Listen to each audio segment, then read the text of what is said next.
So, what's up guys? So, we are going to sell this account and okay, itutur ko kayo sa mga skin ng account na to. And actually, wait lang, naglalag. Wait lang guys. And actually, this account has an mega collector. So, meron siyang Naruto skin, Newbeast, ganyan. Meron siyang legend skin ni Leslie, legend skin ni Lonux, at 1111 ni Hayabusa, Ducati ni Leomord, at Prime ni Yuzong.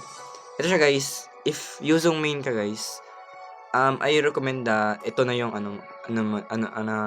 bilin mo. Okay, let check here. Doon sa Yuzong. Let's check first the Yuzong here.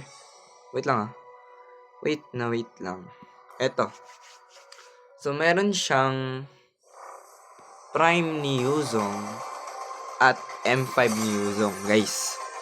Okay guys I'm going to sell this with the estimate ko lang mga 17k guys. Pero pwede pa siya lower, pwede niyo pa mabili ng 10, pwede niyo pa mabili ng mga 15, mga 14 ganun.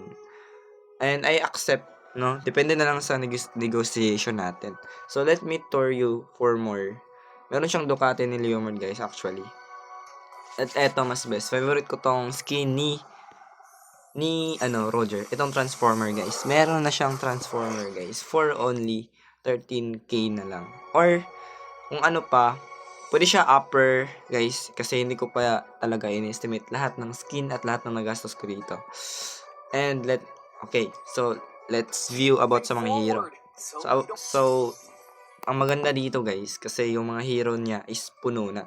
Yan nabili na tanan lahat ng hero dito.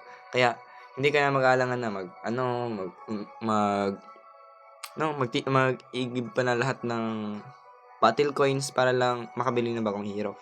Dito guys, nabili ko na tanan yung hero dito. Yan.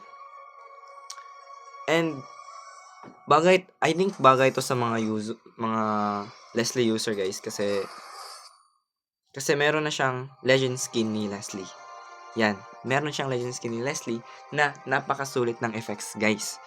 Kaya kung interested kayo dito sa account na to guys, PM lang kayo at let's negotiate with the price, no? And that's all. Thank you.